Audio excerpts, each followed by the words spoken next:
Howrah paper mill কারখানায় আগুন।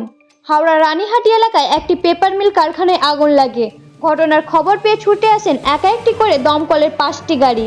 আগুন নেভানোর কাজে হাত লাগান তারা। সূত্রে জানা যাচ্ছে ভোর 4:30 নাগাদ এই পেপার মিলে আগুন লাগে। আগুন লাগার খবর দেওয়া হয় দমকল আধিকারিকদের। ঘটনাস্থলে দমকলের গাড়ি এসে আগুন নেভানোর কাজ শুরু করেন। এখনও আগুন পুরোপুরি নেভানো সম্ভব হয়নি। কী কারণে বা কিভাবে আগুন লেগেছে তা এখনও অস্পষ্ট, জানা যায়নি। দমকল আধিকারিকদের বক্তব্য, প্রথমে তারা খবর পেয়ে ছুটে আসেন ও আগুনটাকে নিয়ন্ত্রণে নিয়ে আসার চেষ্টা চালান। যদিও এই ঘটনার জেরে পেপার মিলে থাকা কাগজগুলোতে দ্রুত আগুন ছড়িয়ে পড়ে, যার ফলে আগুন বিশাল আকার নেয়। হাওড়া থেকে নিজস্ব প্রতিনিধি report, news time 24x7। Engine এসছে, কীভাবে আগুন লেগেছে? হিন্দিতে কোশ্চেন করবে। পাঁচখানা ইঞ্জিন এসছে আমাদের হাওড়া, উলুবেড়িয়া, আলমপুর, বালুরঘাট। এখন আগুন মোটামুটি কন্ট্রোলে আছে, পুরোটাই নিভে গেছে। Damping down. কখন আগুন লাগার খবর পেলেন? 4:30 নাগাদ। কতক্ষণ কাজ করতে নিয়ন্ত্রণে আসছে? 4:30 থেকে তো শুরু হয়ে গেল, অনেক বেলা একটু হয়ে গেল।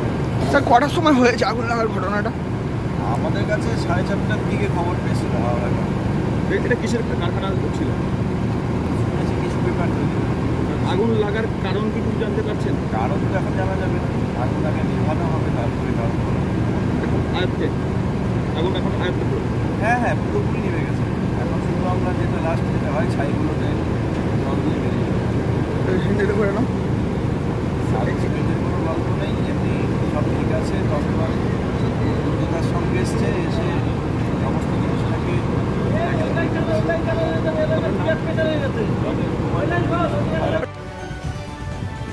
আবার হবে, আবার হবে। আবার হবে,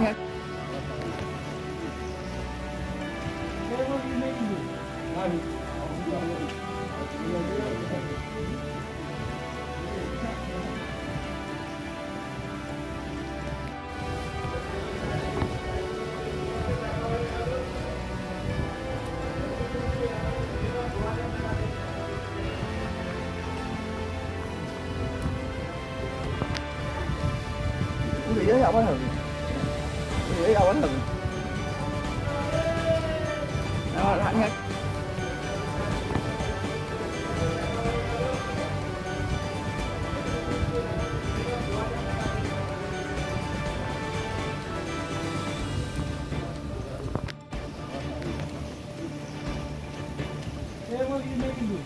আগুন